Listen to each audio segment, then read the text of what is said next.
안녕하세요. 산산노동의 제나라 초기 패자 제환공과 또 관중과 포수가가 재상으로 있고 태사로 이렇게 있으면서 제환공을 도왔던 그 이야기는 계속됩니다. 그러니까 현사가 얼마나 중요한가, 왕이 현사를 얼마나 중요하게 그렇게 현사를 대해야 되는가, 여기에 대해서 유비한테 누누이 설명을 합니다. 그러니까 유비는 귀를 쫑긋하게 하고 듣고 있어요. 그러니까 산산노응을 이야기하자면은 후한 말에 그 시대에 가장 뛰어난 그러한 현사예요. 조자룡의 할아버지죠.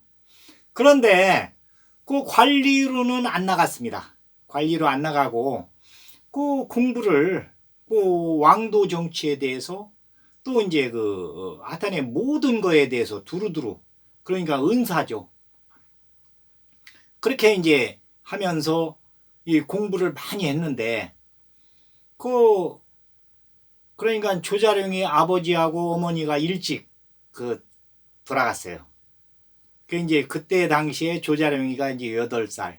그러니까 조자룡이를 장백산, 지금 우리나라에서는 백두산이죠. 중국에서는 장백산으로 부르는데, 거기에다가 허진인한테 가서 맡겨놓고 공부를 하라고.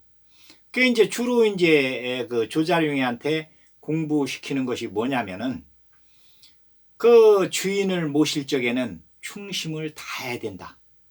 조자룡이가 어릴 때부터 용맹이 뛰어나고 8살밖에 안 됐는데 그 전서부터도 친구 또래들하고 놀을 적에는 이 할아버지가 볼 적에는 아주 뛰어난 장수감이에요.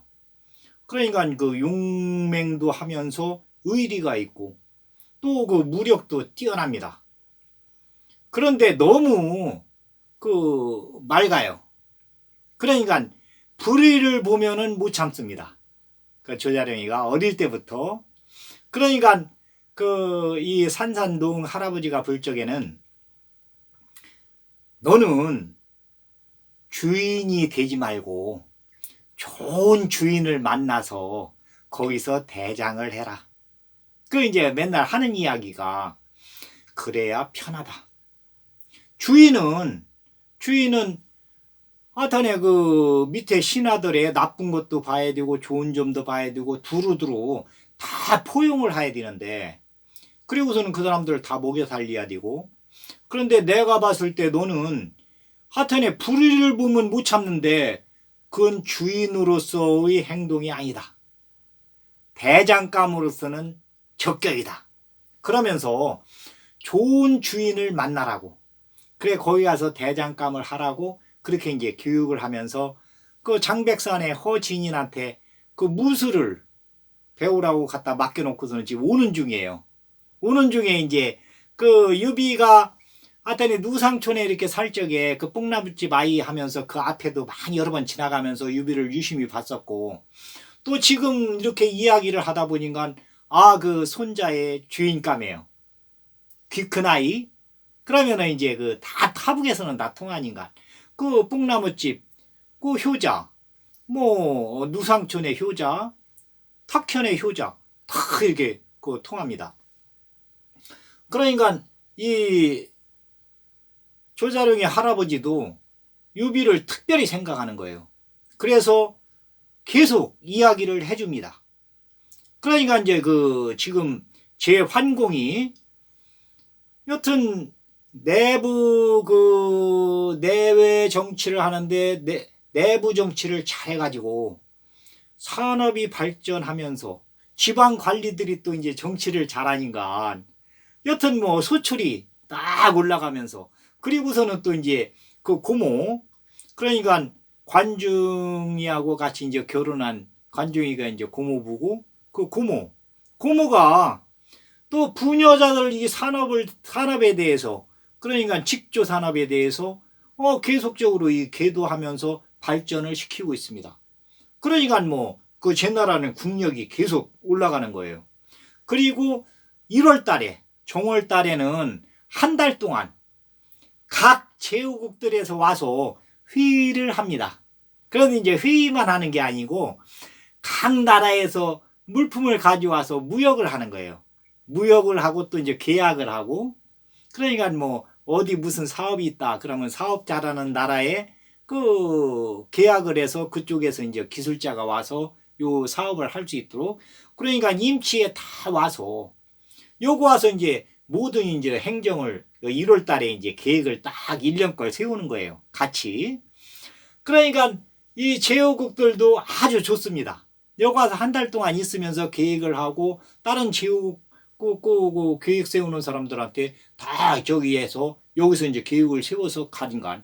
그리고서는 또 이제 관중이한테 이제 다 이거 자문을 구하는가.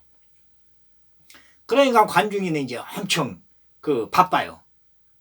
그러니까 이제 사람이 바쁜 게 좋기는 좋지만은 이 관중이한테도 저기 촉한에 제갈공명도 그렇지만은 이 관중이도 오래 살들 못해요.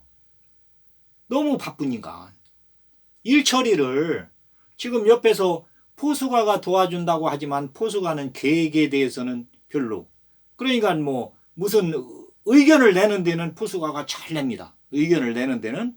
그런데 계획을 세우는 데는 관중이가 다 해야 돼요.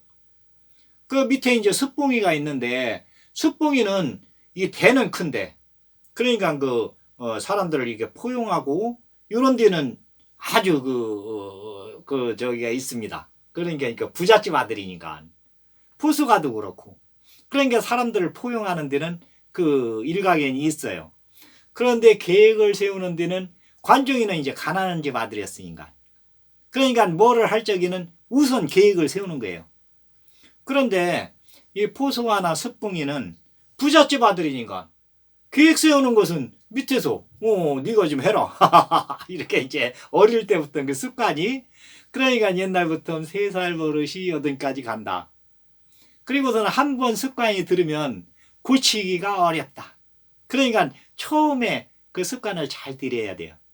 그래 하루의 일과가 이게 이제 나중에 이제 습관이 되는데, 하루의 일과를 시작할 때, 아침에 시작할 때 전날에 이제 다 계획을 세워가지고서 딱 이렇게 하는 사람이 있는가 하면은, 계획을 안 세우고서는 그냥 무대방으로 가서 그날 일을 하는 사람이 있어요. 뭐 지금도 이제 그런 사람들이 있으니까. 그런데 이제 그 차이가 처음에는 차이가 안 나지만은 1년, 2년, 3년 지나가면은 차이가 엄청납니다. 그러니까 그 계획을 잘 세워야 돼요. 그러면서 거기에 의해서, 그래고서는 이제 실패는 성공의 어머니인가.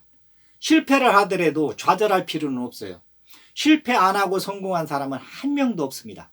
전부 실패를 경험합니다. 경험하면서 거기에서 발전을 하는 거죠. 실패 안 하고서는 발전하는 사람은 없어요. 그러니까 옛날에 그 부잣집 정승이 이제 그 아들의 스승을 구할 적에는 한 번에 장원급제한 사람은 스승으로 안 구합니다. 10번 이상 떨어진 사람 가서 과거를 봐가지고 10번 이상 떨어진 사람을 스승으로 갖다 앉혀놔요. 그래야 실패한 경험이 풍부하기 때문에 그 아들한테 잘 가르칩니다. 그 경험에 의해서. 그러니까 젊어서 실패를 안 한 사람은 그 인생의 깊이를 잘 모른다고 이제 정승은 다 알아요, 그걸. 옛날 그 정승들. 그러니까 그 선비들이죠, 선비들. 그 우리나라는 선비 정신에 의해서 지금까지 이제 이어왔으니까 그분들은 다 이거 압니다. 그러니까 그 현사 수준에 이렇게 들어가는 사람들이죠. 그래 이제 그 제나라가 계속 강성해지는데, 그 수나라에서 옆에 이제 접한 제나라 그 마을에서 송사가 들어왔어요. 관중이한테. 그 수나라에서 수리 사업을 하는데 우리한테 피해가 엄청나다. 이것을 바로잡아야 줘야 됩니다 하고서는 이제 왔어요.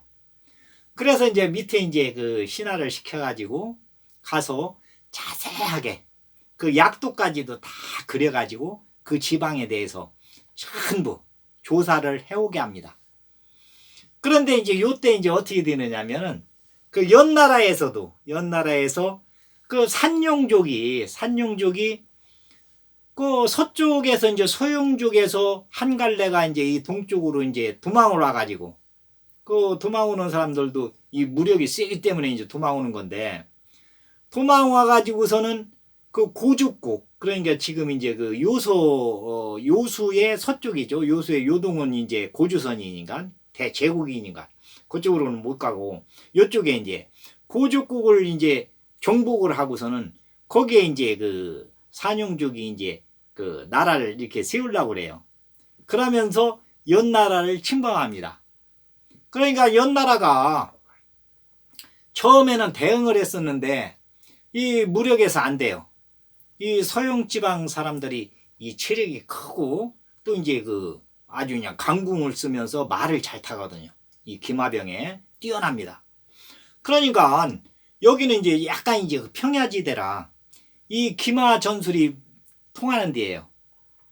그런데 이제 이름은 산용족입니다. 그래 이제 여기에서 이제 계속 연나라를 침범하니까 그 연나라에서 이제 견디다 못해가지고 제나라에 도움을 요청합니다. 그래서 이제 제나라에서는 연합군을 형성해가지고 요 이제 산용족을 하여튼 퇴치하러 이렇게 가게 되는데 요 이야기는 다음 시간에 하겠습니다. 오늘은 여기까지 하겠습니다. 감사합니다.